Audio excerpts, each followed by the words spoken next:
Déchets, les rires et les moqueries, par la Boisière Biotech. Quelques jours après le porte-à-porte de Goldin dans le quartier. Un couple Philippe et Sandy échangent sur le sujet. Marraine, je trouve ce film super intéressant. Moi également. Ça me fait penser à quelque chose que j'ai oublié de te dire au retour du boulot. Et il s'agit de quoi, mon amour? En rentrant du travail, j'ai croisé la femme de mon ami Moussa, au carrefour. Elle était accompagnée de notre voisine Patty. Depuis quand ces deux dames marchent ensemble? J'ai également été surpris comme toi. Elles échangeaient sur un sujet pas très intéressant. Genre mettre la propreté dans le quartier. Cette Goldin n'a pas encore baissé les bras. Comment ça? Tu étais au courant? Oui, elle est passée à la maison, nous parler d'une affaire de nettoyage du quartier. J'ai trouvé le sujet pas intéressant, du coup je ne t'ai pas en parlé. Tu as raison, ça ne m'intéresse vraiment pas. Nous n'avons pas du temps pour aller à cette séance de nettoyage. Se lever tôt, un samedi matin pour le nettoyage du quartier. Elle réfléchit même. Je me pose la même question. Il fallait voir leur tête.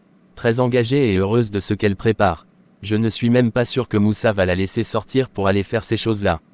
C'est quand même vrai. Ton amie là a souvent les dégagements. Heureusement qu'elle le maîtrise assez. Mais je me demande comment elle a fait pour convaincre la voisine. Ce sont les mêmes personnes. J'ai remarqué leurs attitudes. Observe leur façon de vivre, ils font attention à la propreté dans leur entourage, plantent les arbres dans leurs concessions et nettoient les caniveaux qui se trouvent devant leur porte. Bien sûr, mais je préfère que mes déchets restent tranquilles dans leur coin. Je ne veux pas qu'ils deviennent des stars comme ceux des voisins. Et puis ça fait trop de sport pour nous. Aller faire le nettoyage dans le quartier. Ça sonne comment? Vraiment certaines personnes s'embrouillent à leur temps libre. Je préfère rester ici et manger mes chips devant la télé. Oh non, pas les chips. Tu sais qu'elles sont aussi mauvaises que les déchets pour notre santé. Mais c'est tellement bon, et je suis prête à prendre ce risque pour sauver mes matinées du samedi. Alors on est deux grands irresponsables.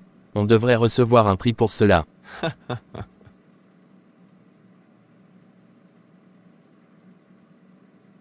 Oui, le prix du couple, le moins engagé dans la gestion des déchets.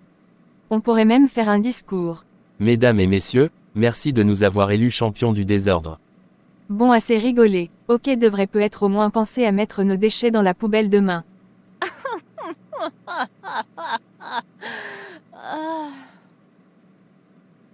Oui, mais seulement, si on trouve une bonne excuse pour ne pas aller à cette journée du nettoyage. En vrai, mon champion de la saleté.